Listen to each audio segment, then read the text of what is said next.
Bienvenue à toutes, bienvenue à tous. On est ravis de vous retrouver sur les rendez-vous de Vous Kiné. Ça faisait longtemps. Hélas, c'est le confinement qui nous rassemble, c'est malin. Alors ce matin, on est ravis de recevoir quatre pointures. Hein. Alors ils veulent pas dire de renom, etc. Bon, c'est pas grave. Leur humilité leur rend grâce, il n'y a pas de problème. Mais ce matin, on va parler de chirurgie du genou. On est ravis de vous retrouver toutes et tous. N'hésitez pas sur le côté à poser vos questions. On va en parler tout à l'heure. Et en préambule, si vous n'êtes pas connecté sur Google Chrome, ça risque de moins bien fonctionner. Et essayez de vous mettre plutôt en connexion filaire pour avoir une meilleure connexion. Voilà, une meilleure bande passante. Bernard, tu fais les présentations ? Oui, donc on accueille effectivement 4 chirurgiens qui viennent de toute la France. Et donc, ils vont nous expliquer en fait pourquoi ils ont choisi tel ou tel type de technique et puis surtout pour nous, les implications qui en découlent en termes de rééducation. Donc, bonjour messieurs, c'est super d'être présents avec nous. Thibaut, tu vas nous faire la présentation rapide de tes collègues. Et puis ensuite, chaque chir aura une présentation d'à peu près 8 minutes. On posera une ou deux questions entre chaque intervention et puis à la fin de toutes vos interventions, on pourra discuter tous ensemble. Donc, c'est Fred et moi qui vous poserons les questions afin que ça soit pas le bordel dans la présentation. Pour être clair. Pour être clair. Allez Thibaut, je te laisse nous présenter tes chers collègues. Merci Fred, merci Bernard et puis merci à tous les participants. Et donc mes 3 collègues, c'est surtout 3 amis qui, au-delà d'être compétents, sont des gens qui sont abordables, qui aiment bosser en multidisciplinaire. Donc il ne faudra pas hésiter à poser des questions. Ce sera tout l'intérêt de la session de ce matin. Vous avez Alexandre Hardy qui travaille à la clinique du sport de Paris. Tu fais un petit geste ? Qui est en polo blanc, et Jérémy Cognot qui a un col V à la clinique du Parc de Lyon, et Mathieu Sanchez avec qui j'ai la chance de travailler au quotidien à la polyclinique Bordeaux-Nord. Donc voilà, on est franchement tous les 4 là pour exposer différentes greffes de la ligamentoplastie antérieure du genou, mais surtout pour répondre à votre question et faire quelque chose d'interactif. Donc ça sera Alexandre qui va commencer sur la greffe aux ischio-jambiers. Ensuite Mathieu qui parlera du ligament patellaire, Kenneth Jones. Et puis Jérémy Cognot avec le tendon du quadriceps, une greffe qui revient à la mode, il en parlera mieux que moi. Donc Alexandre, je te laisse commencer. Attends, d'abord, c'est qui le meilleur ? Non, non mais tu as raison Fred, c'est très important. C'est ça. Il y a aucun chirurgien meilleur, il y a juste des gens qui essaient de bien prendre en charge leurs patients. Et puis quelle que soit la région où vous êtes, il y a sûrement des chirurgiens qui sont abordables, qui ont envie de bosser avec vous et tout. Donc n'hésitez pas à aller toquer aux portes. Je suis sûr que vous serez bien reçus à chaque fois. Alexandre ? Ouais, du coup, c'est toi qui affiche ma présentation ? Voilà. Et les autres coupent leur micro ? Ouais. Et leur caméra.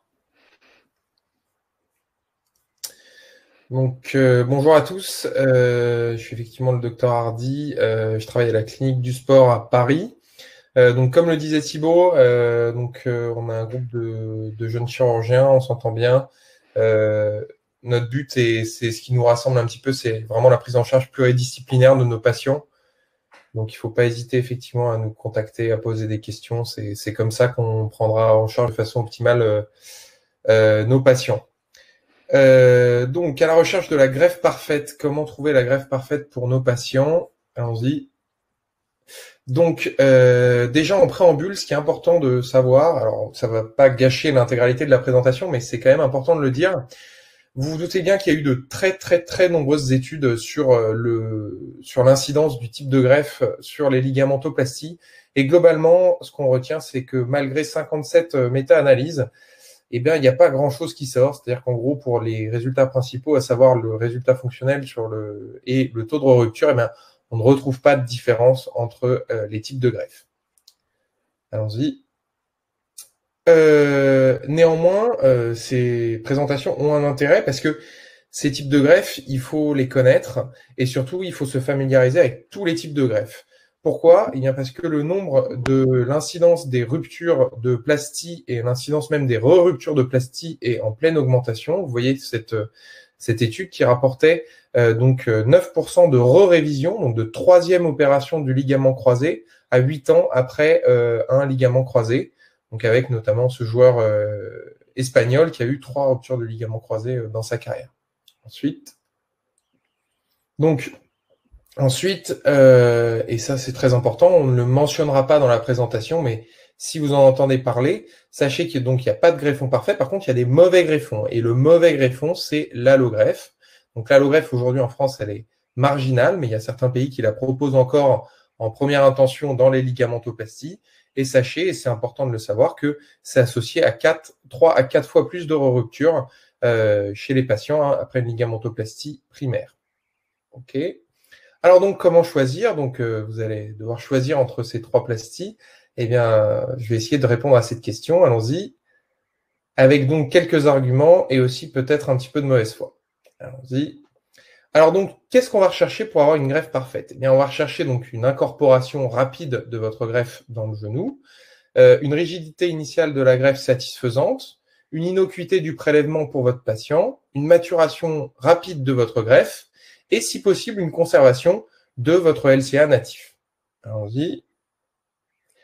Alors, pour l'incorporation rapide, eh bien, je dois l'avouer, c'est bien la plastie au tendon rotulien ou la plastie au tendon quadricipital si vous prélevez de l'os, qui va être la meilleure. Parce que, effectivement, l'incorporation de la partie osseuse de votre plastie va être plus rapide que l'incorporation d'un tendon avec l'os, donc avec l'apparition de fibres de Sharpey. Donc là, effectivement, je dois l'avouer, c'est bien les 2 autres plasties qui vont être les meilleures.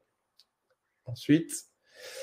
Par contre, si on considère la rigidité de la greffe initiale, eh bien, on s'aperçoit que les ischio-jambiers sont à peu près 2 fois plus solides que le tendon quadricipital ou le tendon rotulien. Donc là, pour le coup, c'est plutôt les ischios qui gagnent. Allons-y.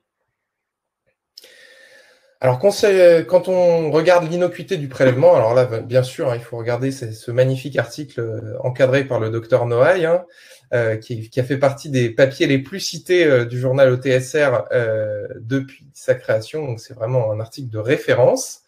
Allons-y. Et qu'est-ce qu'on apprend donc dans ce papier? On apprend donc dans cette revue systématique de la littérature sur les complications des prélèvements, on apprend que effectivement, il y a des complications nerveuses après prélèvement des ischio-jambiers. Ces complications nerveuses, elles sont transitoires et elles sont uniquement sensitives. Elles vont toucher la branche sensitive du nerf saphène et vont être présentes chez les patients dans 40 à 90% des cas si vous faites une incision verticale. Une des solutions proposées, c'est de faire une incision horizontale ou oblique, comme le montre le dessin en bas à droite, ce qui va permettre de diminuer de 20 à 50% le risque de complications nerveuses chez vos patients, complications nerveuses qui, je vous le rappelle, restent transitoires. Allons-y. Alors maintenant, quand on regarde le ligament patellaire, eh bien, le ligament patellaire, c'est beaucoup plus sérieux. On trouve à peu près 50% de complications nerveuses, donc avec principalement la branche sensitive du nerf infrapatellaire, avec des possibles hypoesthésies ou névromes. On retrouve également des douleurs antérieures qui sont souvent un petit peu intriquées avec les douleurs nerveuses, qui peuvent être dues au prélèvement au niveau de la rotule, et également un risque de fracture de rotule rapporté à 1% dans la littérature au moment du prélèvement. Allons-y. Donc, pour l'innocuité de la greffe, à nouveau, c'est plutôt les ischio-jambiers qui gagnent. Maintenant, on voulait avoir une greffe qui mature bien. Eh bien, pour qu'un greffon mature bien, un des clés pour accélérer la maturation du greffon, eh bien, ça va être de conserver sa vascularisation. Chose qui n'est évidemment pas possible pour le tendon rotulien ou le tendon quadricipital. Eh bien, c'est possible pour les ischio-jambiers. Donc, comme vous le voyez sur la très belle coupe anatomique qui est pris dans l'article de Zaffanini, eh bien, on retrouve qu'en fait, la vascularisation des ischio-jambiers provient de façon importante de leur insertion distale. Donc, une des possibilités, ça va être de conserver cette insertion distale des ischio-jambiers et de préserver leur vascularisation et leur innervation. Diapo suivante. Et le fait de conserver cette vascularisation et cette innervation, eh bien, on va retrouver une maturation plus rapide de la greffe en cas de préservation de cette insertion distale. Un autre des objectifs que je recherche pour mes greffes, c'est de pouvoir conserver le LCA natif. Alors, c'est possible éventuellement avec le tendon quadricipital, c'est beaucoup plus difficile avec le tendon rotulien. Et vous voyez dans cette étude que la préservation du LCA natif, enfin en tout cas de ce qu'il en reste, permet d'obtenir des meilleurs résultats sur les tests proprioceptifs à 2 ans. Diapo suivante. Et dans cette revue systématique de littérature, des résultats équivalents ou supérieurs sur la stabilité du genou et les scores cliniques. Donc là encore, la préservation, donc les ischio-jambiers nous permettent de conserver le LCA natif et donc ont un avantage, en tout cas sur le tendon rotulien. Diapo suivante. Donc si on regarde un petit peu tous ces arguments, on s'aperçoit qu'il y a quand même beaucoup d'arguments pour les ischio-jambiers avec un seul argument pour le tendon rotulien. Donc vraiment, on peut se dire que les ischio-jambiers sont la greffe parfaite pour vos patients. Alors, diapo suivante. Alors vous allez vous dire, oui, mais lui, c'est parce qu'il fait des ischio-jambiers, il nous ment, etc. Donc, on va interroger la population. Allez-y, diapo suivante. Et quand on interroge les chirurgiens européens, qu'est-ce qu'on s'aperçoit? Eh bien, que les ischio-jambiers représentent plus de 80% des premières intentions de ligamentoplastie. Donc, c'est pas moi qui le dis, en fait, c'est tout le monde. Seulement 13% de Kenneth Jones et le tendon quadricipital, personne ne sait ce que c'est, 3% des indications. Diapo suivante. Alors maintenant, pour la rééducation. Donc maintenant que votre chirurgien a fait le bon choix et a donc fait une greffe d'ischio-jambier pour votre patient, qu'est-ce que vous, kiné, vous allez pouvoir faire en particulier pour cette greffe spécifique? Alors, un des problèmes du prélèvement des ischio-jambiers, ça peut être l'apparition d'un hématome à la face postérieure de cuisse. Donc, dans le premier temps, le drainage de la face postérieure de la cuisse, c'est important pour prévenir l'apparition de cet hématome. Et s'il y a un hématome, augmenter son drainage. Allons-y, diapo suivante. Ensuite, donc, concernant la prise de la greffe, il faut bien voir que le prélèvement donc, du tendon ischio-jambier, ça s'apparente en fait à la création artificielle d'une lésion myo-aponébrotique. Et donc là, il ne faut pas avoir peur. En effet, dans cette étude et cette infographie réalisée, on nous montrait bien que la lésion myo-aponébrotique est mieux traitée si elle est traitée précocement. Donc plus tôt vous allez solliciter les ischio-jambiers de vos patients, et plus tôt vous allez pouvoir récupérer le déficit induit par cette lésion myo-aponébrotique. Diapo suivante. Un autre problème rapporté concernant les plasties aux ischio-jambiers, c'est la question de la chaîne ouverte. En effet, dans certaines études, on rapportait une possible élongation de la greffe en cas de début de chaîne cinétique ouverte précoce. Donc, ce qui est aujourd'hui recommandé pour les greffes aux ischio-jambiers, c'est d'avoir recours à une chaîne ouverte qui peut être précoce, mais qui doit plutôt s'appliquer dans les secteurs de mobilité entre 90 degrés de flexion et 45 degrés de flexion, avec peu de poids et peu de bras de levier. C'est-à-dire que la contrainte que vous allez mettre sur la jambe doit se situer plutôt proche du genou. Ça va permettre de diminuer le bras de levier et donc de diminuer les forces sur la plastie et donc le risque d'élongation secondaire de votre plastie. Diapo suivante. Donc, en conclusion, toutes les greffes se valent, mais les ischio-jambiers, ça a l'air quand même d'être un petit peu mieux, parce que c'est plus solide, c'est plus populaire, le prélèvement est moins agressif, la maturation est plus rapide si on les laisse pédiculer, et ça permet de conserver le remnant du croisé antérieur. Gardez en tête, pour vos patients ayant eu une ligamentoplastie aux ischio-jambiers, que les 3 points clés, ça va être le drainage de la face postérieure de cuisse, le traitement type lésion myo-aponébrotique et une chaîne cinétique ouverte qui va être précautionneuse, au début en tout cas, plutôt entre 90 degrés et 45 degrés de flexion. Je vous remercie. Parfait.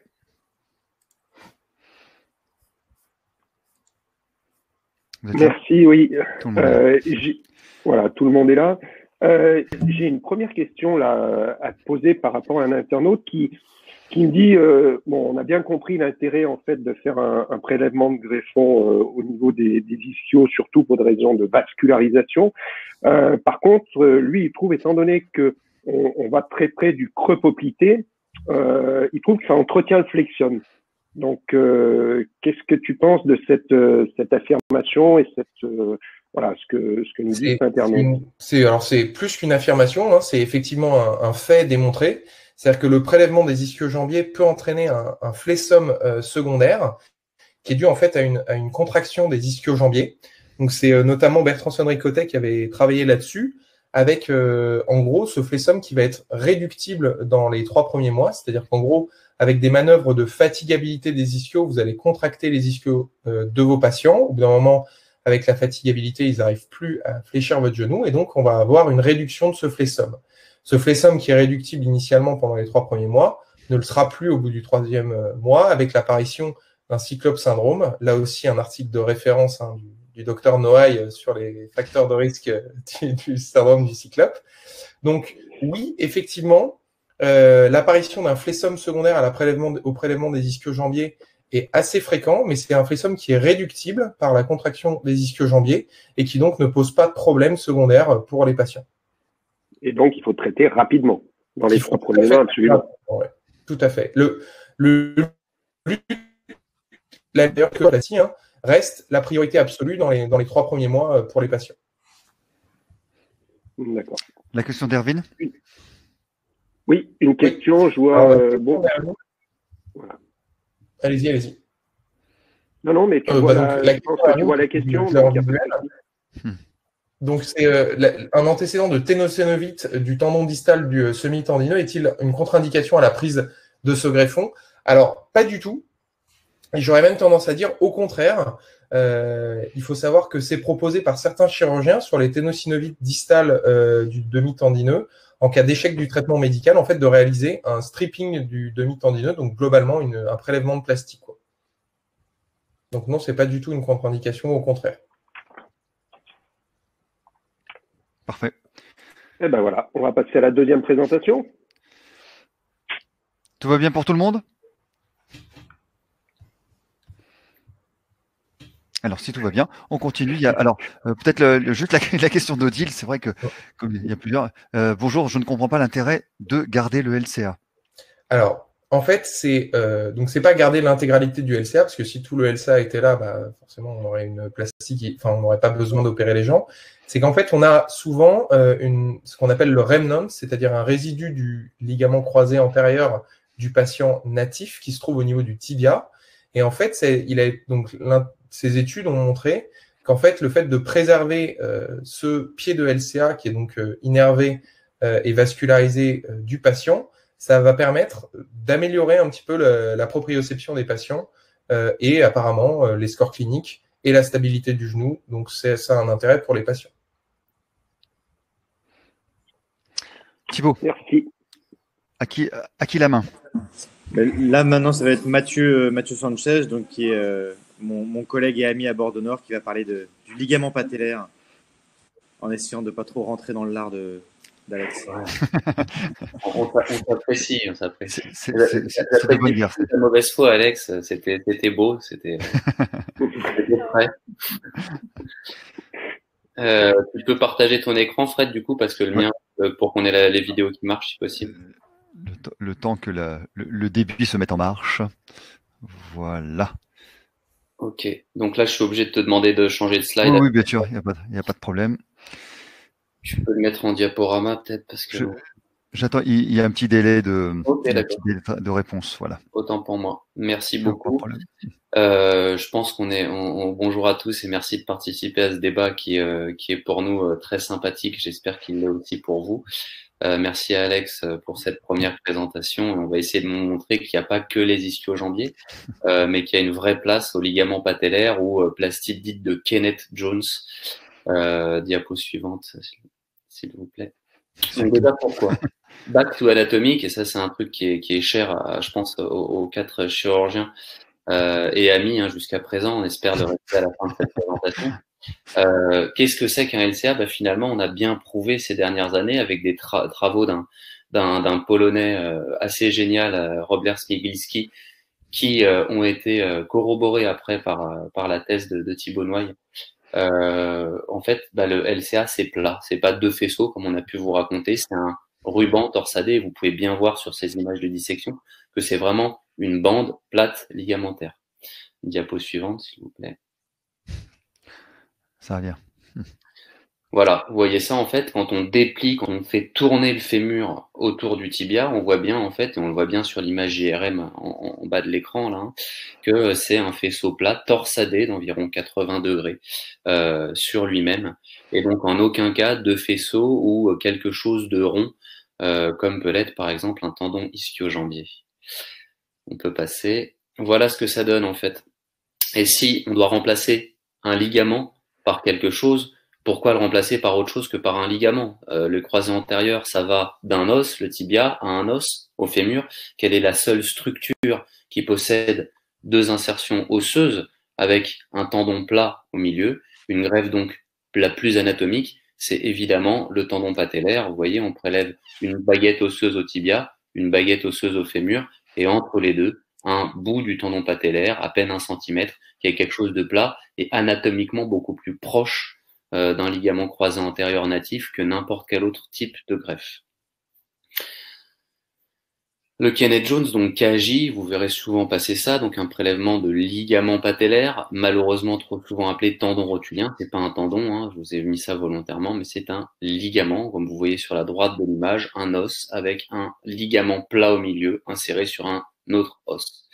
C'est le gold standard, ça veut dire quoi? Ça veut dire que pour le moment, c'est la référence mondiale de remplacement intra-articulaire, et ce depuis 1970. Aucune étude n'a prouvé la supériorité d'une autre greffe par rapport à ce ligament patellaire. C'est évidemment un ligament, cette greffe est plate, le diamètre moyen d'un croisé antérieur c'est 7 à 8 mm, donc ça suffit largement et on n'est pas obligé de prélever très large sur un tendon patellaire pour ne pas le dépouiller effectivement, et il y a une fixation d'os dans l'os avec des vis sur des baguettes osseuses qui paraît être aujourd'hui le plus fiable, le plus stable d'un point de vue biomécanique. Alors pourquoi Alex vous l'a dit, pourquoi la majorité des chirurgiens intéressés font des ischio-jambiers? Parce que tout simplement, le Kenneth Jones, c'est une technique qui est plus difficile. Il y a des gags au niveau de la fixation fémorale, c'est sûr. C'est plus compliqué en termes de prélèvement. Donc autant faire quelque chose de plus simple, dont on a moins de chances de faire des bêtises. La conservation du reliquat, effectivement, comme on vous a dit, ce révenant dont on posait la question est beaucoup plus difficile. J'essaye, et j'y arrive pas systématiquement du tout. C'est très difficile de bien voir quand on garde beaucoup du croisé antérieur avec cette technique parce qu'on doit faire passer une baguette osseuse au fémur. La récupération initiale opulente, oui, c'est vrai, j'ai été opéré de mes 2 genoux avec donc une technique aux ischio-jambiers d'un côté et un tendon rotulien de l'autre. Effectivement, le démarrage m'a paru plus long avec le tendon rotulien, en tout cas les 6 premières semaines. Et les douleurs antérieures, effectivement, un peu plus fréquentes, mais on va y revenir. Ensuite. Mathieu, tu parles clairement de ton expérience, hein, c'est ça? Oui, bien sûr, je parle de mon expérience personnelle. J'ai mes 2 genoux reconstruits de 2 croisés à 2 techniques différentes, justement pour faire la part des choses. Donc, j'essaye de vous apporter les résultats scientifiques de la littérature, la mieux triée possible, et aussi mon expérience à moi qui ai fait la démarche volontaire hein, de tester 2 plasties différentes. Diapo suivante. Donc le KJ, est-ce que ça fait mal? Vous voyez en haut à gauche de l'écran cette belle branche infrapatellaire du nerf saphène qui passe entre les deux trous qui sont les zones de prélèvement sur la rotule et le tibia. Bah effectivement, si on fait une incision complète, une incision classique, on fend la face antérieure du genou comme pour une prothèse totale en moins long, on va léser cette branche infrapatellaire et donc il y aura plus de douleur antérieure, 33% contre 25% environ pour un prélèvement d'ischio-jambier. Diapo suivante. Alors, non mais. Est-ce que la cicatrice est moche? Alors ça, c'est mon genou à 4 semaines post-opératoire. Une fois, alors évidemment, cuisse et membre inférieur de grenouille, hein, parce qu'on perd en muscle, mais ce, quelle que soit la plastie. Et vous voyez que ça fait 2 petites cicatrices, et on va en parler parce que aujourd'hui, pour moi, bien prélever un ligament patellaire et préserver cette branche du nerf saphène, c'est faire 2 petites cicatrices indépendantes pour ne pas couper ce nerf au milieu. Sur diapo suivante. On peut plus s'agenouiller. Alors ça aussi, voilà, est-ce que c'est vrai? Ça c'est pareil, à 6 semaines, j'arrivais, alors oui, sous couvert d'un petit tapis de sol, à faire des pompes sur les genoux et c'est pas non plus dramatique. Aujourd'hui, je n'ai plus aucune douleur. Et en moyenne, ce qu'on voit, c'est qu'avec ces 2 petites incisions de prélèvement, les douleurs qui étaient de 33% sont ramenées à 20%, ce qui est de l'ordre des douleurs antérieures et des lésions de cette branche du nerf saphène des ischio-jambiers. Suivant. Donc comment on prévient ces douleurs antérieures? Bah, vous voyez, en fait, on fait 2 petites incisions, et c'est plus difficile, hein, c'est plus rigoureux techniquement au début, voilà, ça peut être gagogène si on n'est pas bien exposé, et on va venir prélever une baguette osseuse dans chacune des incisions et sous la peau, avec un dispositif spécifique, venir prélever le tiers central du tendon. Diapo suivante, je pense que ça va enchaîner sur la vidéo. Vous voyez en gros la technique, voilà, il y a 2 petites incisions qu'on ouvre avec un bistouri, on ouvre ce petit surtout tendineux, on fait des petits trous pour passer les fils de traction avant, avec une petite scie, alors ça fait mal aux mains de l'aide opératoire, hein. On vient prélever la baguette, et ensuite, grâce à ce petit geste, en fait, on libère en dessous de la branche infrapatellaire du nerf saphène et on va venir prélever avec ce bistouri double lame le tiers central du tendon rotulien. On va pas descendre jusqu'au bout et on a voilà ce préleveur atraumatique qui permet de sous la peau, totalement à l'aveugle, mais quand même à la sensation, de prélever le tiers central du tendon. On va venir chercher la baguette de la patella au tibia qu'on va sortir. Vous voyez, là, elle est tendue. Scier enfin la baguette et c'est fini. Donc, je vous ai fait un prélèvement rapide. On peut passer à la diapo suivante, juste pour que vous voyez vraiment ça préserve cette branche infrapatellaire du saphène et ça réduit les douleurs antérieures. Donc, comment préparer la greffe? Il manque une petite, voilà. Petite diapo, bah voilà ce que ça donne, 2 fils tracteurs de part et d'autre. Alors là, c'est vraiment pour de la démonstration, mais des fils un peu plus solides que ces petits fils PDS qui peuvent casser au contact des vis, soit des fils métalliques, soit des gros fils non résorbables, qui seront enlevés bien sûr avant la fin de l'intervention. Et ben c'est beaucoup plus simple à préparer que des disques jambiers qu'on doit faufiler les uns sur les autres en 3, en 4 fois avec du fil autour d'endos-boutons. Là, il suffit juste une fois qu'on a prélevé, d'une pince gauche, c'est-à-dire la petite pince que vous voyez à droite de l'écran, pour tailler les baguettes osseuses en pointe, qu'elles soient plus faciles à monter dans les tunnels. Voilà, la préparation de la greffe est finie. On va revenir maintenant sur les différentes stats de la littérature qu'Alex vous a montré toujours en faveur de ce magnifique plastie aux ischio-jambiers. Voilà, biomécaniquement, il faut savoir que la résistance du ligament patellaire et des ischio-jambiers sont sensiblement différentes, identiques, mais surtout qu'elles sont supérieures à la résistance biomécanique du ligament croisé antérieur natif. Donc il n'y a pas de débat, les deux sont largement suffisamment solides pour tenir. Diapo suivante. En termes de résultats subjectifs, on voit que les scores fonctionnels et de qualité de vie sont identiques à 15 ans de rotule. Donc là encore, voilà, dans les méta-analyses, il n'y a pas de différence. C'est sûr, il n'y a pas de gens qui se plaignent, non, c'est horrible, j'arrive plus à m'agenouiller ni à travailler. Diapo suivante. Ça, c'est important aussi. On a mauvaise presse, prélèvement du ligament patellaire. Oui, on récupérera jamais son quad. C'est pas possible. On voit que ces résultats à 2 ans montrent qu'avec le ligament patellaire, on a récupéré quadriceps et ischio, alors que dans la majorité des cas, avec les prélèvements des ischio-jambiers, on récupère bien son quadriceps, mais on a quand même un déficit significativement plus important sur les ischio-jambiers qu'avec une plastie au tendon rotulien, ce qui est absolument pas le cas sur le quadriceps. On récupère pareil à 2 ans, dans les deux cas de figure. Diapo suivante. En termes de laxité antérieure, pas de différence réelle, statistiquement significative, mais on voit que les articles quand même retrouvent une laxité résiduelle qui est de l'ordre de 3 mm pour les plasties aux ischio-jambiers contre 2 mm pour un ligament patellaire. Donc un peu mieux contrôlé sur le tiroir antérieur. Diapo suivante. Le ressaut, et ça c'est indéniable, toutes les méta-analyses vont dans le même sens, le ressaut rotatoire, la rotation du tibia sous le fémur, ce rôle censé être partiellement joué par le ligament croisé antérieur, mais aussi par le ligament antérolatéral, le ressaut il est plus fréquent en post-op avec les ischio-jambiers qu'avec le croisé antérieur, qu'avec le Kenneth Jones. Donc le ligament patellaire stabilise mieux ce ressaut rotatoire que les ischio-jambiers. Diapo suivante. Donc ça c'est vraiment la méta-analyse, je pense, la mieux menée, en tout cas d'un point de vue méthodo, qui compare les deux plasties. En fait, on ne retrouve pas de différence réelle significative en laximétrie, test de Laxman, score fonctionnel, mobilité, taux de rupture, re-rupture ou rupture itérative. Néanmoins, meilleure efficacité du Kenneth Jones sur le ressaut rotatoire au pivot chips et sur le retour au même niveau sportif à court, moyen et long terme, ce qui n'est pas non plus négligeable. On s'adresse quand même à une population qui a envie de faire du sport. Les ischio-jambiers, moins de douleur du site d'honneur, oui, potentiellement, et moins de douleur à l'agenouillement. Est-ce que c'était la chose qu'on recherche le plus quand on paraît d'intérieur? Personnellement, j'ai envie de rejouer à la balle, j'ai envie de faire plein de choses, mais quand j'ai envie de bricoler, je me débrouille et pour être très honnête, j'ai absolument aucune douleur aujourd'hui. Diapo suivante. Alors on va comparer au tendon quadricipital, c'est pas tendon quadricipite quoi.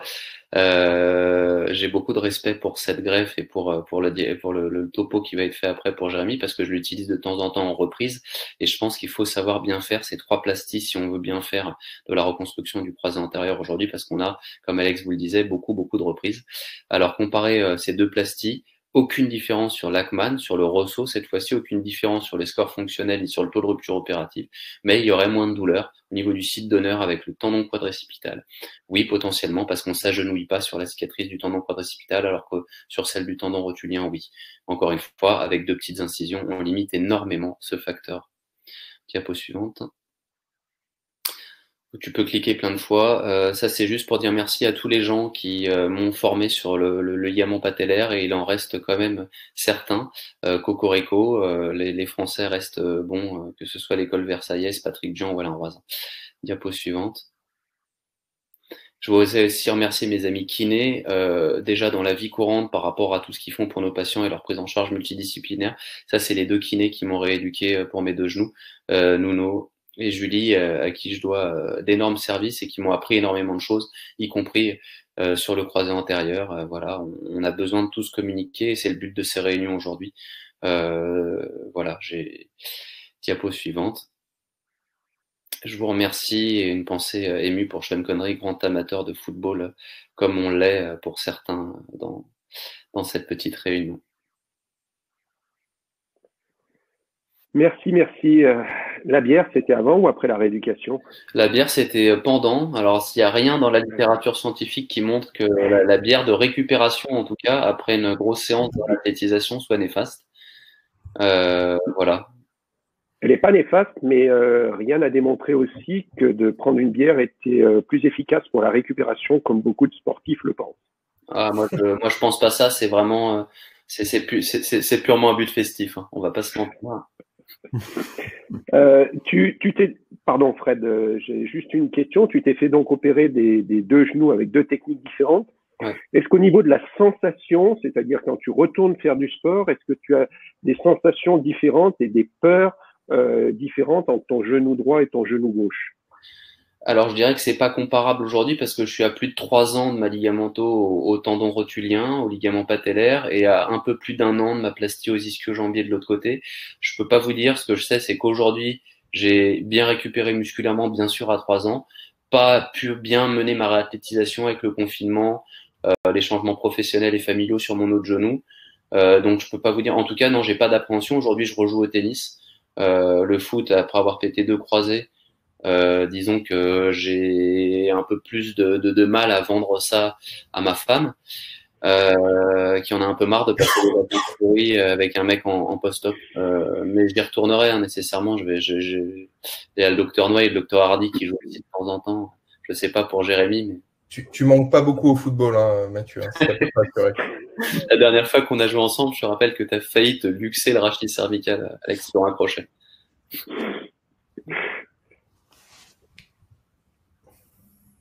Est-ce qu'il y a des questions plus intéressantes? Fred, allume ton micro, Fred. Allume ton micro. J'avais coupé mon micro, pardon. Ça va mieux. Merci. Ça va mieux. J'avais une question peut-être qui va être à laquelle on répondra peut-être, vous répondrez peut-être après, mais je la pose quand même maintenant. Est-ce que il y a la nécessité avant la chirurgie de faire une préparation musculaire? On parle de kiné, hein, de faire une préparation musculaire, une préparation certainement mentale et de visualisation. Ça, c'est autre chose, mais on en parle beaucoup chez les kinés. Mais en tout cas, une préparation musculaire malgré un ligament croisé ou un ligament pété, même si on est instable, est-ce qu'on a la nécessité de préparer le muscle, que ce soit physiquement ou mentalement?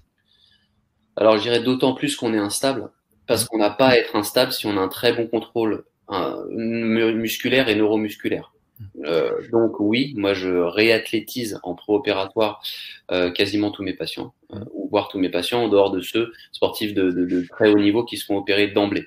Mais pour tous les autres, oui, c'est important, pas que sur l'aspect psychologique et l'accompagnement, mais vraiment pour avoir la meilleure masse musculaire possible, mieux récupérer dans le post-opératoire immédiat, parce que si on part d'une amyotrophie avec un genou qui est peu mobile, qui est encore inflammatoire, on aura plus de douleur, on aura un moins bon résultat, plus de risques de cyclope par exemple, de défaut d'extension, et une réathlétisation, une récupération qui sera plus lente. Donc c'est une évidence aujourd'hui, il faut le faire, il n'y a pas de débat.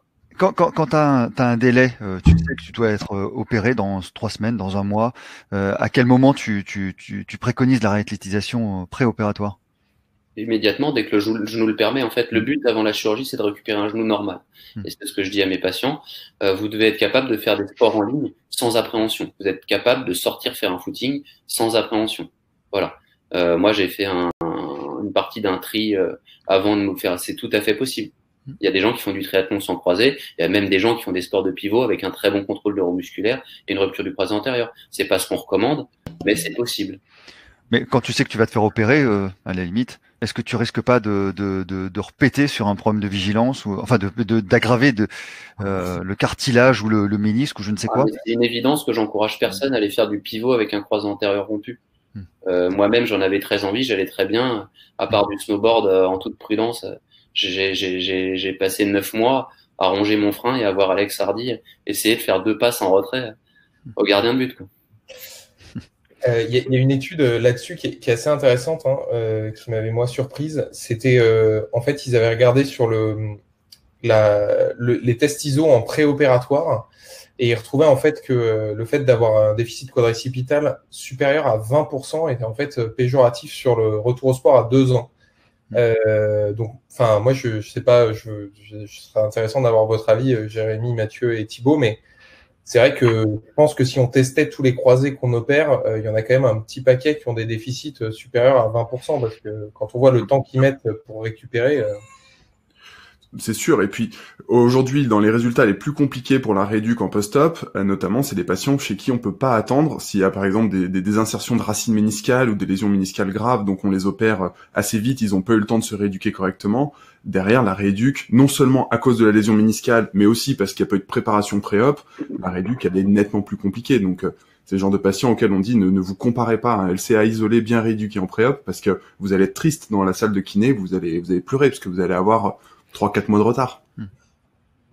Il y a plein de questions qui arrivent. Peut-être qu'on avance sur une présentation et on donnera l'ensemble des questions. Évidemment, on les note. Hein. On ne vous oublie, on est là pour vous, évidemment.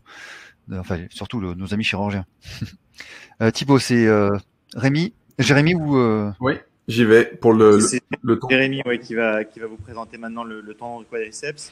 Jérémy, il travaille à la clinique du Parc et c'est aussi un copain avec qui on avait monté il y a quelques années la Société française d'arthroscopie junior. À toi, Jérémy. Ça marche, merci. Donc, eh bien, après ces brillantes présentations sur les ischios et sur le tendon rotulien ou ligament rotulien, je vais vous présenter en fait ce qui pourrait être le meilleur des deux mondes en toute objectivité, évidemment. Parmi les greffes, donc effectivement le KJ, je reviens dessus très rapidement, c'est le gold standard, c'est celui qui est connu depuis le plus longtemps, c'était même historiquement la greffe qui était la plus facile à mettre avant qu'on ait accès facilement à l'arthroscopie, puisque une fois que vous avez enlevé le tiers antérieur du tendon rotulien, eh bien il suffit de mettre 2 écarteurs et vous êtes dans le genou, et ça permettait au chirurgien d'aller mettre la greffe à l'intérieur, donc c'était vraiment une des techniques les plus connues, et pour l'instant personne n'a prouvé sa supériorité. Attends, Jérémy, j'ai un écran noir. Ah, pardon. Vous avez pas mon diaporama? Moi, je ne le vois pas. Non, pour l'instant, on est en écran noir. Ah, alors. Voilà, bon. Parfait. C'est bon. Donc, faut pas que je partage en plein écran? Si, normalement. Ah, oui, parce que oui, c'est bon. Là, reste comme ça, alors. Je reste comme ça, tant pis. C'est pas grave. Ok. Et je vous le zoome un petit peu.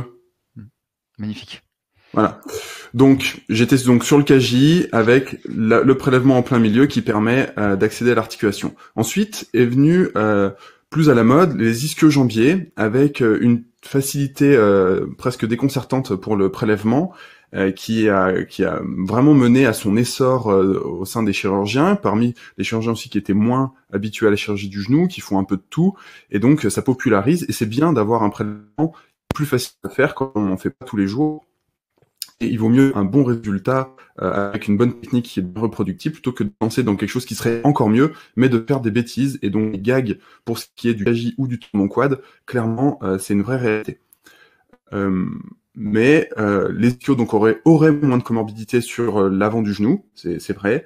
Peut-être une petite laxité résiduelle, et puis il y avait plus d'infections. Alors ça, à chaque fois, il faut faire gaffe de quelle population on parle, parce que il semblerait que ce soit plus lié au fait que ce soit des sportifs de haut niveau et des sportifs terrain, plus qu'à la greffe elle-même. Et puis pour ce qui est des douleurs post-opératoires, il faut aussi se rendre compte que le KJ étant le gold standard, donc plutôt chez des chirurgiens peut-être un peu plus, on va dire, expérimentés, qui sont moins enclins à l'innovation, quand des jeunes chirurgiens essaient d'apporter quelque chose de nouveau, il y a peut-être aussi la greffe, mais il y a tout ce qui va autour. Il y a discuter avec nos amis kinés, discuter avec nos amis ostéos, discuter avec d'autres techniques de cryothérapie, de prise en charge de la douleur. On est quand même nettement plus potes avec les anesthésistes qu'on a pu l'être par le passé. Et donc cette gestion globale du patient, ces innovations, elles se répercutent sur les résultats des ischio-jambiers, mais en fait c'est peut-être plus parce que c'est des plus jeunes chirurgiens qui ont apporté une prise en charge plus globale, et plus que par la greffe elle-même.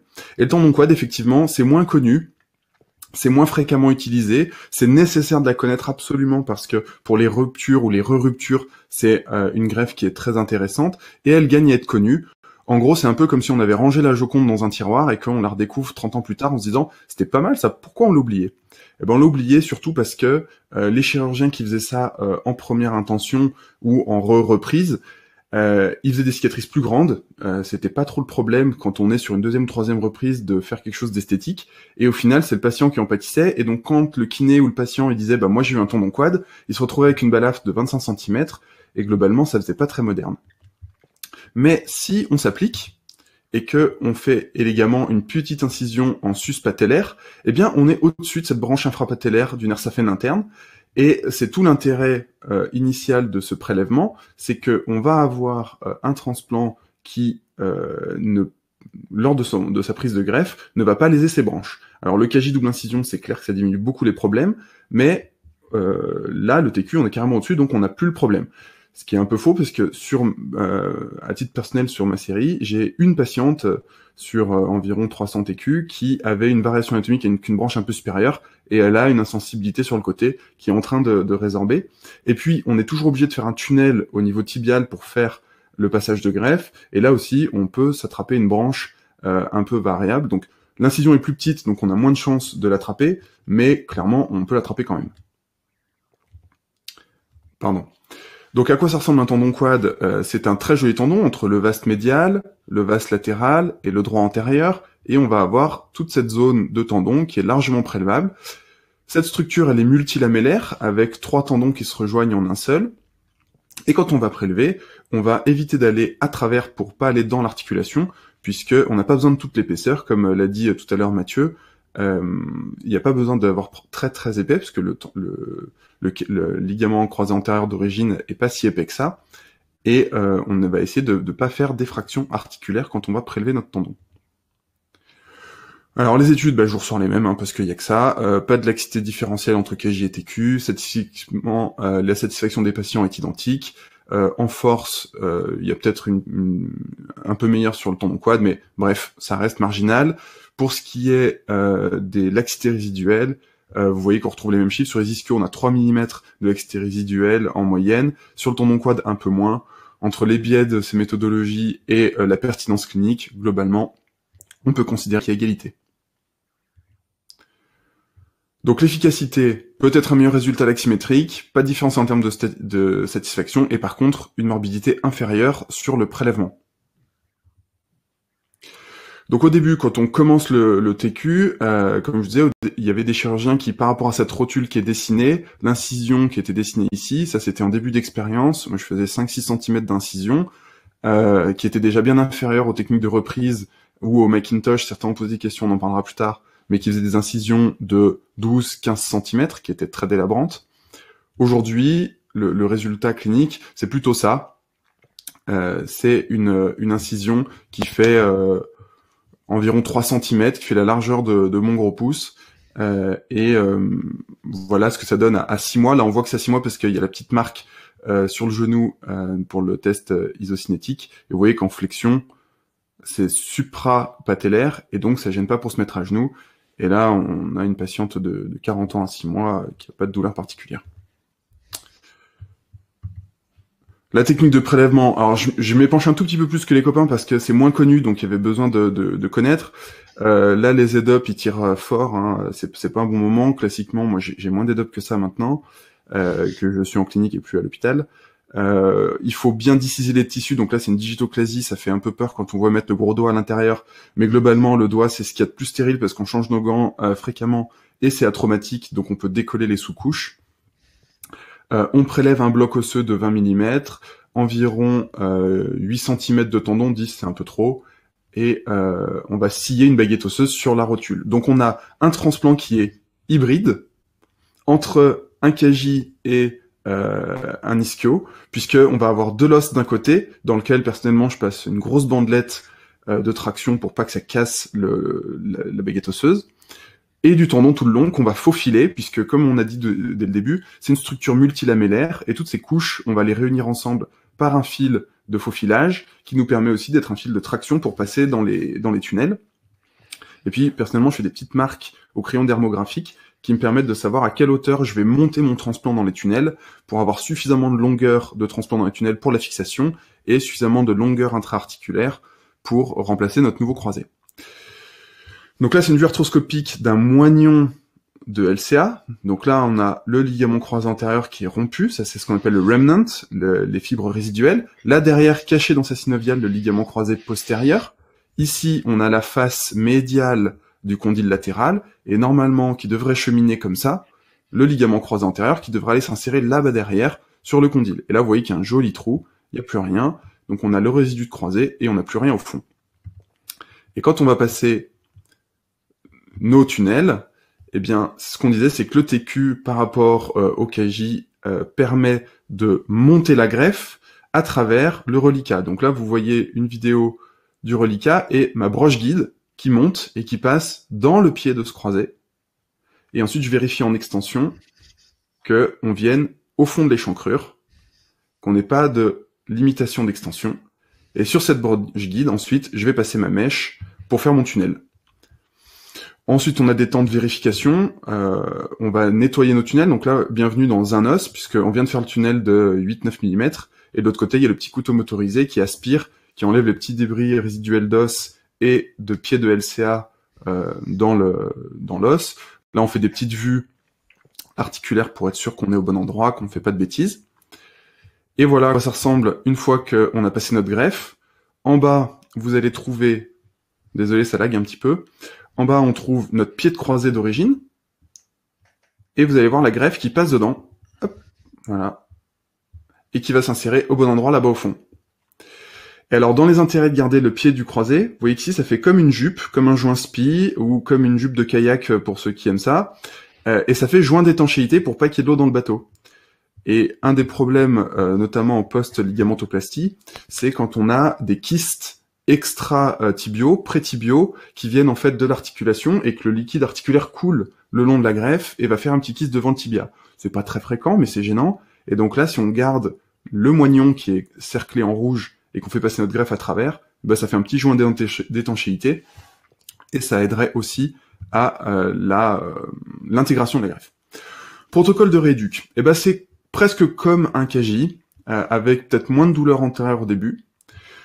Il va y avoir un travail de massage et de décollement de la cicatrice, rien de très spécifique, ça vous le connaissez. Si le chirurgien il est élégant et qu'il ferme bien tous les fascias entre la zone de prélèvement et la peau, il n'y a pas d'adhérence, jamais.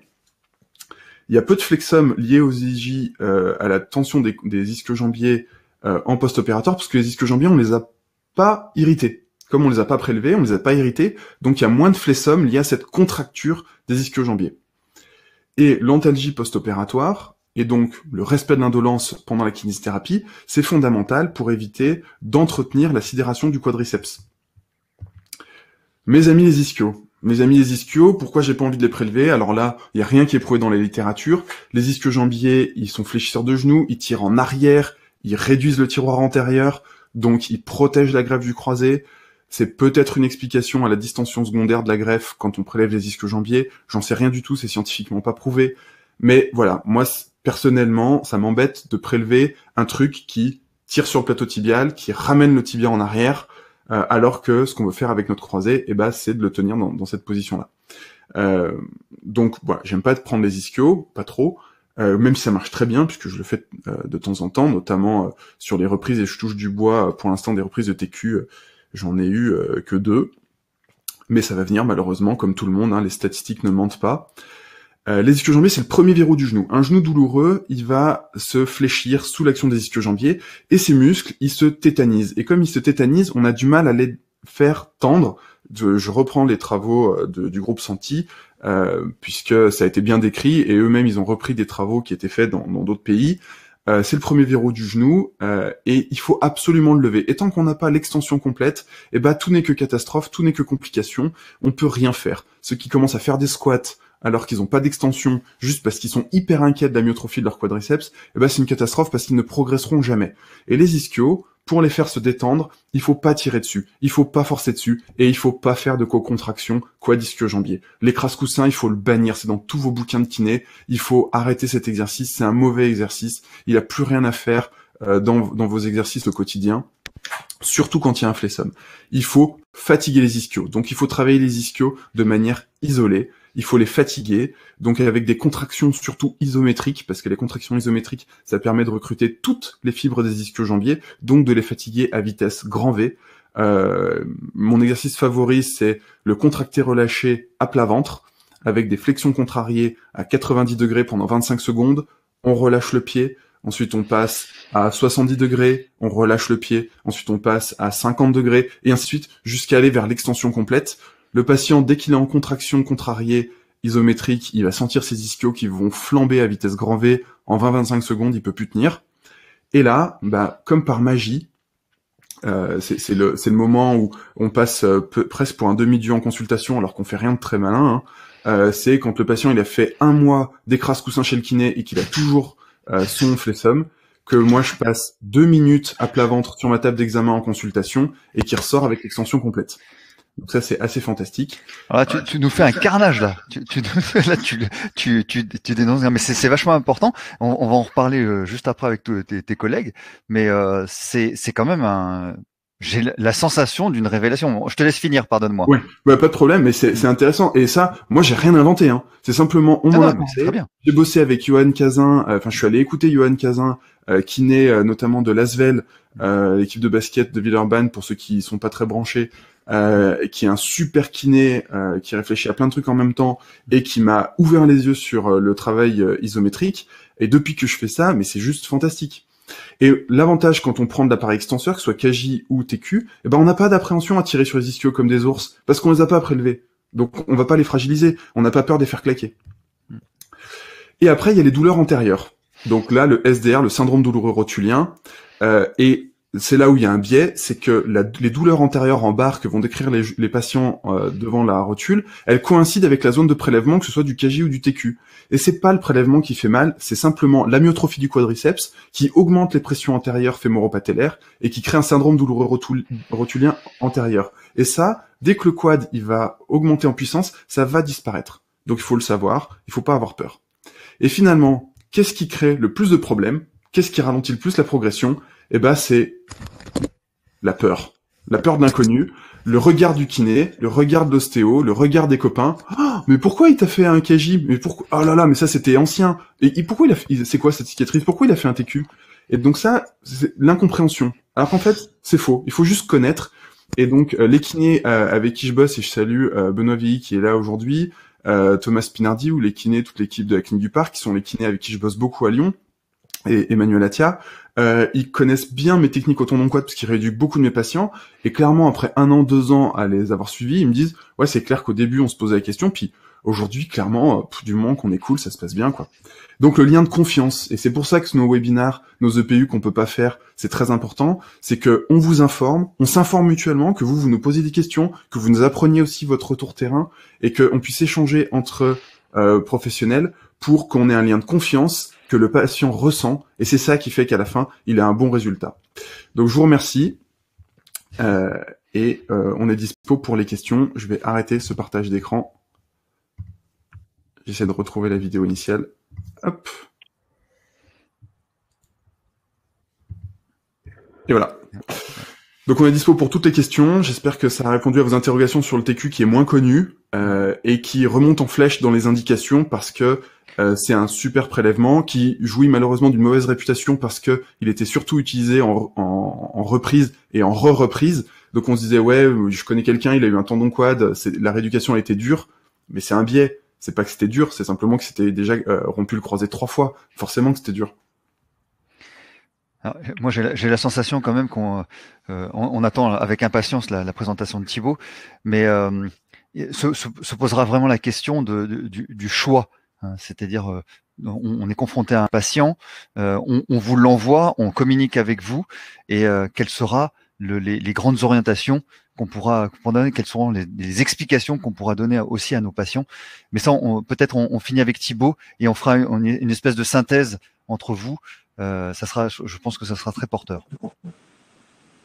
Ouais, tu as raison Fred, parce que je pense que on demandera après à Alex, à Mathieu et à Jérémy s'ils font tout le temps ça. Ils sont des ayatollahs de ça, et je n'ai pas l'impression. Réponse après. Voilà, on parlera de ça. Hop, donc je partage mon écran. Tu me dis si ça marche. Ouais. Hop. Là, c'est bon? Parfait. Bon, l'idée, c'était, on a parlé de la greffe intra-articulaire, un ligament seul au milieu d'un genou. Peut-être pas, en fait. Quand on se blesse le croisé, ben, on se casse le ligament au milieu du genou, mais peut-être qu'on se blesse aussi les structures latérales. Ça peut être le ligament collatéral médial, ça peut être le point d'angle postérolatéral. Il ne faut pas juste regarder la partie émergée de l'iceberg, mais essayer de voir ce qui se passe à côté. Notamment les structures méniscales, hyper important pour le devenir articulaire du genou, pour limiter l'arthrose, et puis aussi pour la stabilité. Les ménisques qui participent à la stabilité. Et puis il y a quelque chose qui est important, et ça vous êtes encore plus au fait que nous, c'est vraiment l'aspect psychologique. C'est-à-dire qu'on leur dit, quand ça casse dans le genou, ben souvent ça casse un peu là-haut, parce que c'est un vrai traumatisme dans la carrière d'un sportif, qu'il soit pro ou amateur. Et puis il y a ce ligament antérolatéral dont vous avez entendu parler. Alors il a plusieurs acronymes, on parle de ligament antérolatéral, de ligament capsulaire latéral, de plastie antérolatérale, antirotatoire, extra-articulaire, ténodèse latérale. Tout ça, c'est le même principe, c'est-à-dire se dire qu'il s'est passé quelque chose en dehors de l'articulation, en antérolatéral, au moment de cet accident sportif. Alors pourquoi? On va faire les choses dans le sens inverse.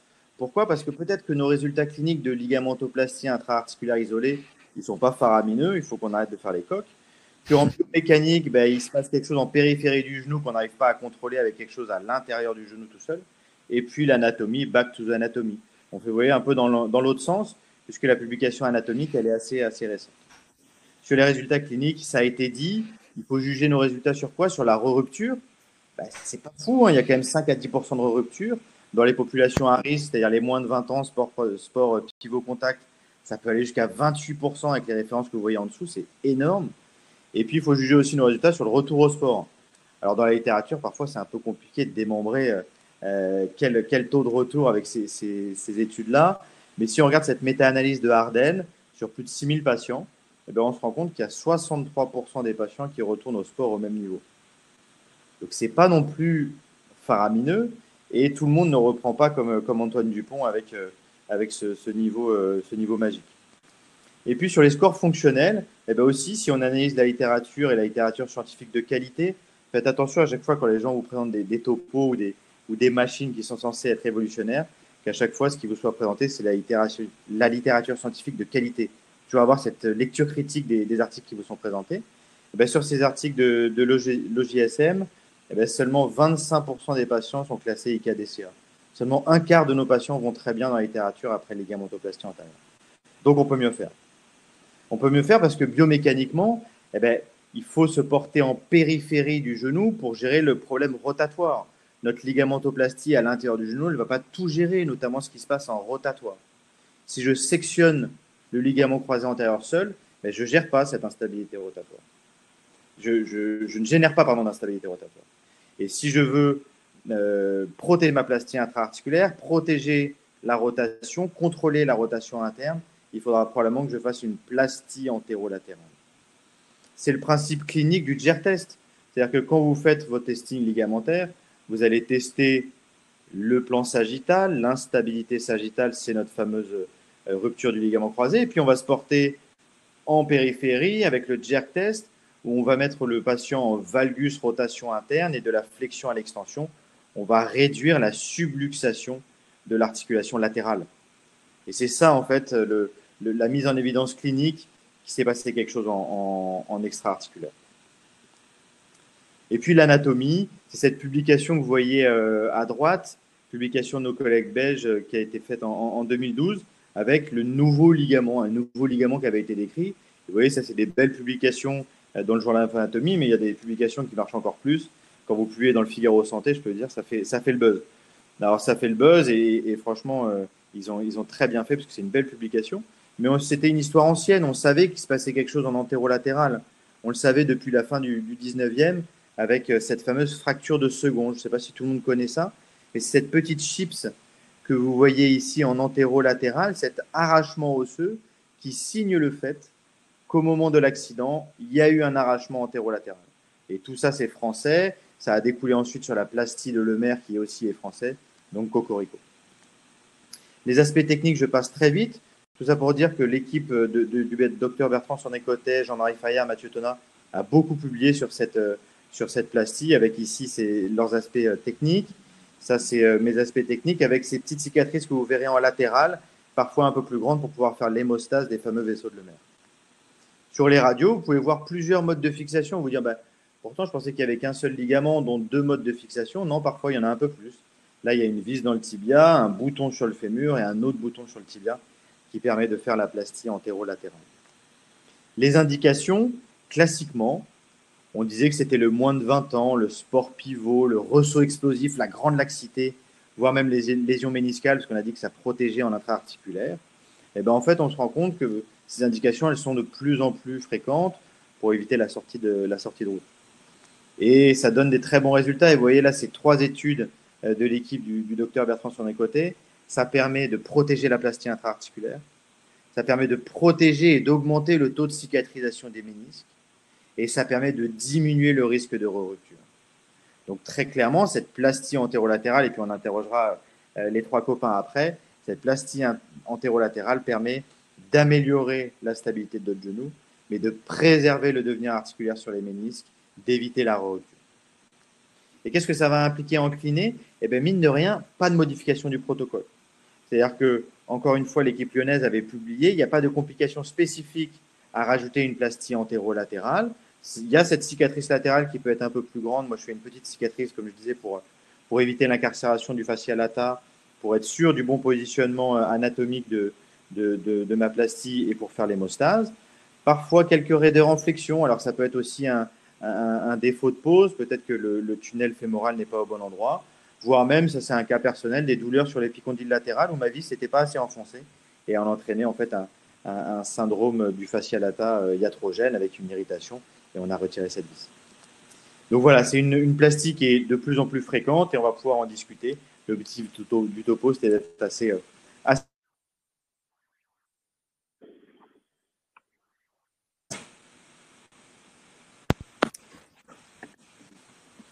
Tu as coupé ton micro, Thibaut.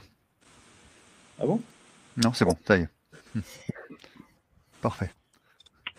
Alors. Dis-moi, Fred, s'il y a des questions. Sinon, moi, j'ai des questions pour les copains. Ouais. Moi, j'ai une question. Vas-y, Fred. Non, vas-y. Moi, j'ai une question. Vous nous avez pas du tout parlé des allogreffes. Est-ce que certains les font, je le pense, et est-ce qu'il y a des contre-indications sur certains types de chirurgie de faire des allogreffes ? Voilà, Alexandre en avait parlé en premier. Ouais. Alors, donc, juste pour revenir au greffe, en ligamentoplastie primaire, c'est 3 à 4 fois plus de re-rupture. Donc, aujourd'hui, moi, je n'en fais pas du tout et je le déconseille. Les amis, Pareil. Thibaut a disparu ? Non, je suis là. D'accord. Parce que... Ça avait été dit par Alexandre au début, ouais. Non, sur la place des allogreffes, vraiment, c'est sur les lésions multiligamentaires, les luxations du genou, où là, il va falloir avoir beaucoup de transplants, d'en mettre dans tous les sens sur le genou, et éventuellement pour les plasties associées, notamment pour tout ce qui est le plan externe. Là, on peut avoir intérêt à prendre un peu d'allogreffe si y a trop de transplants, mais globalement sur du LCA isolé, ça c'est la vraie raison, c'est ça, sur le plan de la rupture. Et après il y a une raison de coût qui fait que ça change tout, notamment aux États-Unis ou en France, c'est que en France les allogreffes, l'allogreffe en elle-même, elle est remboursée, mais pas son transport. Et comme la banque de tissus vient de Clermont-Ferrand ou de Marseille, le transport dans un VSL avec une glacière à l'arrière, ça coûte tellement cher que de toute manière c'est prohibitif et c'est interdit de le facturer au patient. Et ça coûte plus cher que toute la prise en charge du patient lui-même. C'est pour ça que c'est une grande difficulté d'avoir accès à ces greffons, notamment en clinique, quand on doit faire des reconstructions multiligamentaires. C'est assez compliqué. Et quid aussi des lésions associées, des lésions de ménisque et des lésions d'autres ligaments, comme tu l'évoques, Jérémy, à l'instant. Est-ce que les lésions associées vont motiver telle ou telle greffe de LCA? Alors, pas le type de greffe pour moi, mais par contre, la plastie antérolatérale, oui. Pareil. Exactement. C'est le principe du traumatisme global, c'est-à-dire que c'est le ligament, c'est cher à Monsieur Colombet, le ligament, c'est un des maillons de la chaîne. Et après, il y a beaucoup d'autres choses à gérer. Il faut gérer le traumatisme global, l'aspect psychologique, les lésions méniscales, la plastie antérolatérale. Peut-être que on va demander aux copains, à Alexandre, est-ce qu'un patient qui s'est blessé le ligament croisé et le ligament collatéral médial, qui a cicatrisé sur le ligament collatéral médial, est-ce que tu restes sur les ischio-jambiers? Est-ce que tu changes ta plastie intra-articulaire? Alors, je sais que c'est une question qui est assez fréquente et qui fait modifier l'indication de type de greffe pour certains chirurgiens. Moi, je ne change pas d'indication sur une cicatrisation du plan médial. Après, s'il y a une atteinte grade 3 du plan médial, dans ce cas-là, je me sers des ischios au contraire pour réparer le plan médial. Mais la cicatrisation du plan médial, pour moi, n'est pas une contre-indication à l'utilisation des ischio-jambiers. Je change ma greffe personnellement sur les dysplasies fémoro-patellaires. Quand c'est pour ça que la radio a toute sa place. La radio est vraiment fondamentale. On n'oublie jamais d'avoir des radios de genoux pour savoir de quoi on parle. Et donc j'ai une patiente l'autre jour qui avait une toute petite rotule. Donc clairement, pour l'instant, j'ai jamais eu de fracture de rotule sur mes prélèvements et j'aimerais vraiment que ça continue. Et donc elle avait une toute petite ligament croisé des doigts. Et ouais, je voulais pas prendre de risque et donc je lui ai fait une technique aux ischios. Donc pour le coup, je te rejoins Alex sur tout ce que tu as dit. Quand je fais des ischio-jambiers, j'en fais une quinzaine, vingtaine par an. Je fais des DT3, DI2, donc je laisse pédiculer le demi-tendineux, je le replie en 3 fois sur lui-même. Le DI, je le garde en une seule grande longueur et j'en profite pour faire le retour externe avec le DI d'emblée. Alors, là vous êtes, vous parlez entre vous de technique. J'aimerais bien. Hein, c'est un petit peu, ça peut être un petit peu abscons pour nous aussi. Hein, il faudra un webinaire complet pour en parler. Hein, oui, ça sera peut-être l'objet, mais là, si on voulait bien, on va reprendre quelques questions quand même des internautes parce que c'est important. Bernard, tu as pu sélectionner ou bien on voit celle de Béatrice chez l'adolescente de 17 ans avec une rupture LCA associée à une luxation rotilienne. Quelle technique de reconstruction du LCA préconisée? Alors, ce sont des cas d'espèce, mais bon, il faut répondre aux questions et j'aimerais bien après qu'on survole aussi les préconisations que vous donnez à vos kinés, encore une fois, pré- et post-opératoire, parce que c'est vraiment ça le plus important par rapport à ce webinaire en tout cas. Alors sur la question de la luxation et de la rupture du croisé, c'est très très rare et après il faut juste savoir quelle est la plainte de la patiente. On opère une fonction, donc soit elle se plaint d'instabilité du genou en lien avec sa rupture du croisé, soit elle se plaint d'instabilité fémoro-patellaire. C'est très très rare, ça ne m'est jamais arrivé de gérer les deux problèmes en même temps.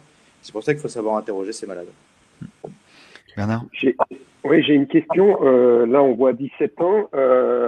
Vous considérez qu'on peut opérer à partir de quel âge des LCA? En dehors des athlètes de haut niveau, mais chez des jeunes, est-ce que vous voulez attendre jusqu'à 13, 14 ans, etc., ou vous fixez une limite en fonction de la puberté? Je vais répondre. 8 ans. Pour le plus jeune, opéré dans la série, quand on a revu récemment tous les croisés pédiatriques opérés en France, ça a été 8 ans, l'âge le plus jeune. On sait qu'aujourd'hui, ne pas opérer une rupture du croisé antérieur chez un enfant, c'est dramatique pour ce qui est de la préservation méniscale. Un enfant, c'est un sportif de pivot contact jusqu'à preuve du contraire. Aller demander à un gamin de ne pas aller chamailler dans un préau, de ne pas faire n'importe quoi, de se rouler, etc., c'est impossible. Il y aura des accidents d'instabilité et on sait que si on ne le stabilise pas, il va avoir des lésions méniscales secondaires qui vont apparaître si on lui refait des IRM régulièrement. Donc aujourd'hui, on a des techniques fiables, reproductibles pour stabiliser le croisé de l'enfant, même si le taux de rupture est encore plus important que chez l'adulte à cartilage de croissance fermé. Néanmoins, il faut les opérer s'il y a des lésions méniscales ou s'ils ont un deuxième épisode d'instabilité. Ça ne se discute plus parce que le taux d'arthrose secondaire sera catastrophique et il faut préserver ces genoux pédiatriques.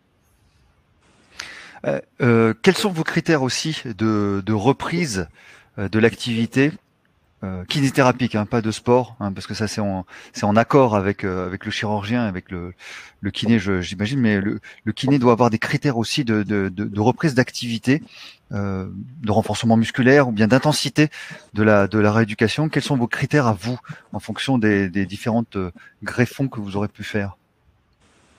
Est-ce qu'il y a des critères d'abord? Est-ce que c'est uniquement lié à la récupération propre du patient, ou est-ce que votre technique a une particularité qui fait que il va falloir attendre peut-être une semaine, 10 jours, 15 jours, 3 mois, je sais pas? Il faut pas que le patient ait mal. Je me permets de répondre tout de suite. C'est la base de tous les efforts, c'est de pas avoir mal. Je prends l'exemple typique d'une patiente qui était prof de sport, qui voulait absolument aller en centre de rééducation, qui est allée dans un centre de rééduc, qui était pas très branché sportif de base, qui faisait plutôt de la prothèse et ainsi de suite. Ils se sont acharnés sur elle. Au bout d'un mois et demi, elle avait fait 0 progrès. Elle était à 0,090. Elle avait un quadriceps encore amyotrophié et elle avait un genou encore inflammatoire et gonflé. Tout ça parce qu'en fait, elle a commencé à forcer sur son genou tout de suite. Alors, personnellement, j'aime bien laisser une semaine, 10 jours cool pour laisser refroidir le genou et ensuite commencer la kiné avec comme objectif numéro 1 l'indolence, objectif numéro 2 l'extension, objectif numéro 3 la flexion à 110-120 degrés, objectif numéro 4 on attaque le muscle. Et si on se gourde dans l'ordre, on n'avance pas. Tu peux répéter ton rythme absolument. Ouais. Petit 1, pas mal. Petit 2, petit 2, souplesse avec extension d'abord, flexion et ensuite musculation. Pourquoi? Parce que c'est les délais de non-retour. En fait, la douleur, si on la traite pas tout de suite, on a mal tout le temps. Ensuite, l'extension, si on la récupère pas dans les 2 à 3 premiers mois, on a un cyclope. Il va falloir opérer. Si la flexion, on l'a pas au bout de 4 à 5 mois, si on n'a pas au-delà de 110 degrés, 120 degrés, au-delà de 4 à 5 mois, pareil, il y a les rampes latérales condyliennes qui vont s'enraidir, qui vont s'accoler, et la flexion, ensuite, on aura du mal à la récupérer. Donc là, il faudra envisager des arthrolyses arthroscopiques. Et la musculation, on a combien de temps? On a toute la vie. Du muscle, on fait quand on veut. Non, mais c'est très clair. Au moins, ça nous donne des critères. Et alors, peut-être question provocatrice pour nos confrères, mais vous êtes bien placé pour nous le dire. Manuel ou avec appareillage? La rééducation. Est-ce que on doit mettre les mains pendant un temps et après on passe la main, si j'ose dire, à de l'appareillage, c'est-à-dire à des oscillétiques ou je ne sais quel appareil de renforcement ou d'assouplissement, ou on peut attaquer d'une façon double, appareil et manuel, ou bien que appareil? J'y vais? Vas-y. Ça dépend. L'appareil, c'est un outil. C'est pas un kiné. Le kiné, c'est vous. Non, mais j'aime que tu l'entends, que tu le redises. C'est ça qui est intéressant. Si c'est pour pouvoir jeter un patient sur un appareil et s'en aller, le patient, lui, va laisser son genou sur le kinétech, faire du Instagram, et puis il va rien se passer, quoi. Si l'outil vient accompagner le travail, si ça vient en complément, si ça vient améliorer la prise en charge, oui. Si c'est juste pour se libérer du patient et se libérer du temps, non. Ok, Pour le coup, le kinétech, ça a été évalué et c'est plus recommandé pour la prise en charge post-opératoire, post-ligamentoplastie. Tout à fait. Je vais dire la même chose et de mon expérience personnelle. Après un croisé, vraiment, le temps précoce, c'est absolument pas autant de la réathlée, du renfort musculaire.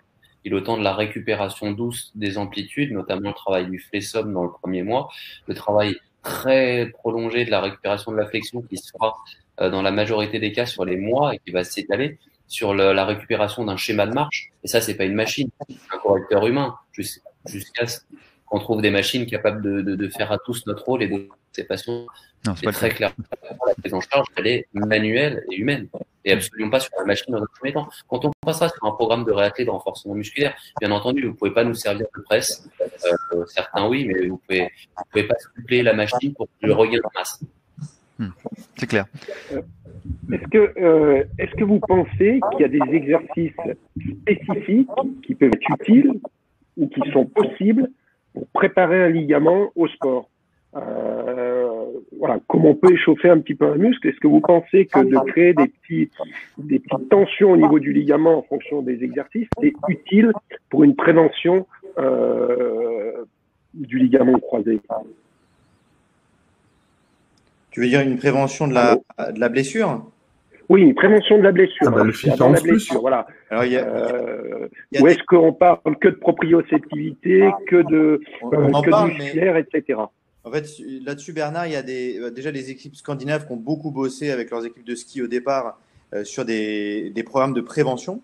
Donc, c'est des véritables programmes et il y en a un qui est disponible sur Internet qui s'appelle FIFA 11+, et qui, en fait, donne plusieurs exercices, notamment sur les ischios, avec des programmes qui sont nordiques à la base et qui maintenant sont de plus en plus répandus. Et sur les tests de pré-saison, ils sont pas mal utilisés par les clubs pro. Ouais. Avec une diminution de l'incidence de la rupture du croisé rapportée jusqu'à 50%. Hein. Donc c'est vraiment efficace et démontré. J'ai une question aussi. Si vous décidez de ne pas opérer un ligament croisé qui a eu une rupture pour telle ou telle raison, est-ce que dans la rééducation, vous pensez qu'il faut laisser quand même un petit flexum ou est-ce qu'il faut absolument réduire le flexum? Réduire.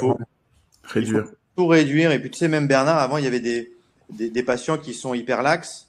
Et même quand ils étaient opérés, on leur disait, c'est peut-être pas mal de garder un peu un flexum ou en tout cas d'avoir une extension à 0 pour éviter, tu vois, l'effet coupe-cigare de l'hyperextension sur la plastie. Donc, ça avait été publié. Et puis là, maintenant, il y a de nouvelles publications qui disent non, il faut récupérer sa physiologie, c'est-à-dire son récur à 10 degrés, parce que c'est comme ça qu'il est fait fonctionnellement. Donc c'est comparatif, on regarde le genou dit sain et on doit récupérer la même physiologie. Exactement. D'accord. Un geste sportif, il peut pas être abouti si on n'a pas l'extension native du genou qu'il était avant. Que ce soit pour un effort de shoot pour un buteur, que ce soit pour une danseuse quand elle va aller chercher une hyperextension et une pointe, on doit récupérer l'anatomie initiale. Nous, notre objectif, c'est de faire des plasties en bonne position, suffisamment solides, et je pense que le débat est aujourd'hui, on va le dire, toutes les plasties Val, quand elles sont bien faites, il y avait une super question dans la liste par une de nos collègues qui nous disait, est-ce que vous ne croyez pas que la recrue, c'est pas parce que on a mal fait les tunnels au fémur au tibia? Et évidemment oui. Évidemment oui. Et on lui a tous répondu la même chose. On dit, bah évidemment, c'est d'abord une faute technique. La rupture, c'est par exemple des gens qui font des tunnels transtibiaux, c'est-à-dire qu'ils font des tunnels, en fait, ils font un tunnel dans le tibia, et après, ils vont tout droit pour faire le tunnel au fémur. Et ils fixent leur plastique comme ça. Alors, c'est très joli sur une IRM à 1 an, mais en fait, ça stabilise absolument pas le genou de manière anatomique. Donc oui, c'est vrai. Et la deuxième cause de rupture, c'est qu'on ne prend pas en charge, comme Thibault l'a dit, les lésions associées. Il y a des gens qui voient rupture du LCA, bah on refait le LCA. Rien à faire du reste. C'est-à-dire que les lésions méniscales, ils vont à peine les voir ou pas les réparer. Le ligament antérolatéral, on n'en parle pas. Aujourd'hui, on sait qu'une rupture du LCA, c'est 100% d'atteinte du ligament antérolatéral. Aujourd'hui, moi, pour être honnête, mon croisé, c'est 98% de ligamentoplastie plus 100% du ligament antérolatéral. Ouais, c'est un peu plus chiant à faire. Ouais, c'est un peu plus long. C'est un peu plus rigoureux techniquement. Mais si c'est pour éviter que le croisé répète, et il y a même pas à se poser la question. Alors, chers amis, c'était une présentation qui devait durer 40-45 minutes. On en est à 1h20 pour notre plus grand plaisir, mais c'était prévisible avec des lascars comme vous. Donc nous, on est ravis. Mais là, il va falloir un petit peu arrêter. En revanche, il y a une chose importante, c'est que vous avez beaucoup communiqué sur le chat et je vous en remercie, tout un chacun.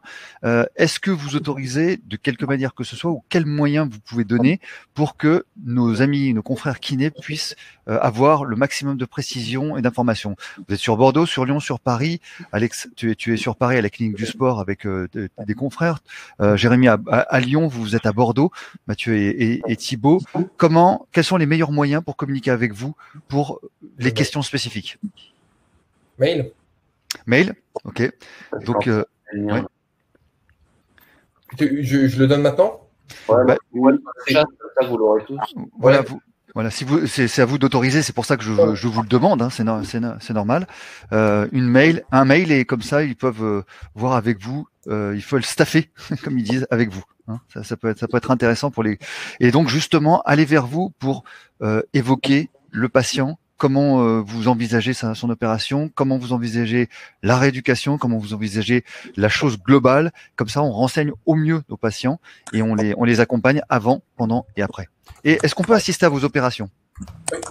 Oui. On en reçoit beaucoup à Bordeaux et c'est vraiment super, vraiment. C'est important. Ouais. parce que j'ai assisté avec Alex, je pense que tu connais Johan Bohu, hein? Ouais, tout à fait. Ouais. Avec Bruno Lévy aussi, avec Johan. Voilà, en ce moment, c'est un peu compliqué parce que oui, avec le Covid, c'est compliqué. Personnellement, il y a des étudiants kinés qui viennent à la clinique et je les accueille quand même au bloc parce que je considère que l'éducation, la transmission ne doit pas s'arrêter au Covid. C'est pour ça qu'on fait ces webinaires. C'est parce que c'est insupportable d'arrêter la progression et la transmission de la connaissance, le partage et les liens humains. Donc pour l'instant, les extérieurs, les faire venir à la clinique, ce serait quand même très mal vu. Mais sinon, clairement, tout le monde est les bienvenus. On va faire d'autres webinaires encore plus chirurgicaux pour ceux que c'est un peu intéressé, parce qu'on peut évidemment pas mettre tout le monde en salle de bloc. Mais voilà, donc il y aura d'autres rendez-vous qu'on vous proposera sur Internet. Christophe Villeneuve parle de la clinique des Mossins, clinique Nolay, effectivement. Il y a beaucoup d'interactions qui peuvent être menées avec beaucoup de vos confrères. Et ça, c'est vraiment top. Et là, on tenait vraiment à vous remercier ce matin d'être là. Et effectivement, il y aura un replay. Si vous avez loupé tout ou partie de ce webinaire, il y aura un replay et qui sera accessible sur le site de Vous Kiné. N'est-ce pas, Bernard? Parfait, oui, effectivement. Donc, moi, je tiens vraiment à vous remercier tous parce qu'il y a vraiment eu une belle clarté de tous vos propos, des belles précisions apportées pour toutes ces plasties. Donc, merci à tous les quatre. Je pense qu'on refera des webinaires sur ce type de sujet. Et pour nos internautes, moi, je vous retrouve la semaine prochaine. On vous retrouve la semaine prochaine, le 25 novembre. On a un nouveau webinaire sur on fait quoi avec le Covid et nos patients. C'est le docteur Kierzek, qui est un imminent urgentiste à l'Hôtel Dieu, qui interviendra. Donc voilà, comme tu l'as dit Fred, il y a nos replays sur le site Vous Kiné. Donc voilà, moi je vous dis merci beaucoup à tous et à tous nos internautes aussi. Et puis à très bientôt. Et n'hésitez pas. Ouais, n'hésitez pas juste à vous faire aux internautes. Hein, n'hésitez pas à nous faire vos suggestions de thématiques de webinaire. Ça sera vraiment avec plaisir qu'on fera les thématiques. On va faire certainement Covid la semaine prochaine, ça c'est sûr, avec Kierzek, et probablement la place de la kiné respiratoire actuellement en période de Covid et pour la pédiatrie, assez importante pour les kinés. Mais vous qui n'avez pas d'enfants, vous pouvez pas comprendre. Chers amis, merci beaucoup. Ça a été un plaisir. Allez, et on se retrouve bientôt. Merci beaucoup. Prenez soin de vous. Merci à tous. Bye. On va retrouver nos gosses. Ouais.